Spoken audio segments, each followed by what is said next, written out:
എന്നാ എനിക്ക് കഞ്ഞിയും പയറും വേണം. ഒന്നുമില്ലല്ലോ ഈ പനിയും പിടിച്ച് ജസ്റ്റ് എടുത്ത് ബോവന് മുകളിലെ പട്ടി ഇരിക്കുന്നതുകൊണ്ട് ജസ്റ്റ് എവിടെ പോലും അവിടെ ഒന്നിരിക്കുന്നില്ല. ജസ്റ്റ് പോയി കിടന്നു. എന്നാ സാധനം എനിക്ക് വിശക്കുന്നത് കഞ്ഞി. ഒരു കണ്ണിച്ചോറില്ലാത്ത ഒരാളല്ലോടാ നീ, പോയി കിടന്നോളാൻ. എനിക്ക് അവിടെ ബൊമ്മിഷം വേണ്ട കിടക്കാൻ. എവിടെ പോയാലും അത് കൂടെ ഇരിക്കും. ഞാൻ മനസ്സമാനത്തോടെ ഇരിക്കുന്ന കാണാതിരിക്കാൻ വേണ്ടിയല്ലേ. ഞാനിതൊക്കെ കേൾക്കണം ജസ്റ്റ്. നിങ്ങളെ ഉള്ളു എനിക്ക് കേട്ടോ, നിങ്ങൾ എൻ്റെ യൂട്യൂബ് ഫാമിലി. വെച്ചിരിക്കുന്നത് ഒന്നുമില്ല. മരുന്ന് വെച്ചിട്ട് പോയി കിടക്ക്. എനിക്ക് വിശക്കുന്നു. കഞ്ഞിട്ട് തരാമേ. എന്നെങ്ങനെ ഈ രാത്രി 10:30 നീ എങ്ങനെ കഞ്ഞിടാന്? ഇതെന്നാ? ബീഫ് ബിരിയാണി. ഞാനെനിക്ക് കഞ്ഞി വേണമെന്നല്ല പറഞ്ഞ്. ലോകത്ത് ഇത്രയും ഗതി കെട്ട പനി പിടുത്തക്കാരി കാണുകയല്ല. പനി പിടിച്ചപ്പോൾ ബിരിയാണി. നോക്കിയാ മുഖം ഒന്ന് കാണിച്ചേ. ഓയ്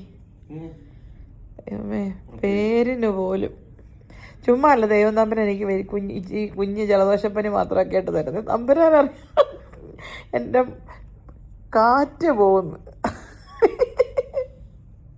കുഞ്ഞു കുഞ്ഞു പനിയൊക്കെ തരുന്ന തമ്പുരാനെ നന്ദി.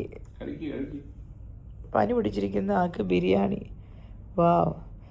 സ്നേഹനിധിയായ ചേട്ടൻ, താങ്ക് യു ചേട്ടാ, ലവ് യു ചേട്ടാ. എൻ്റെ പേരിലും ഈ ബീഫിൻ്റെ പേരിലുള്ള നന്ദി ഞാൻ രേഖപ്പെടുത്തിയിരിക്കുന്നു. ഇത് എന്നത്തെ ബിരിയാണിയാ? എത്ര ദിവസം മുമ്പത്തെയാ?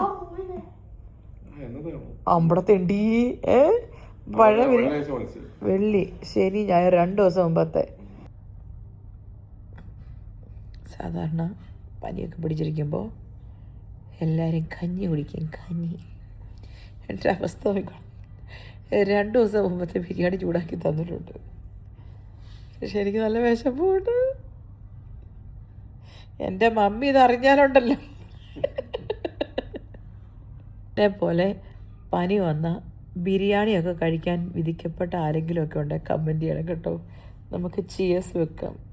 ക്യാഷ്യൂനട്ടിൻ്റെ ക്യാഷ്യൂ ഒക്കെ വെച്ചിട്ട് ചിയേഴ്സ്. ഒരു 2-3 ദിവസം കൂടെ എനിക്ക് പനി ഉണ്ടായാൽ എൻ്റെ ആമാശി ക്യാഷ്യൂനട്ട് പോലാവും.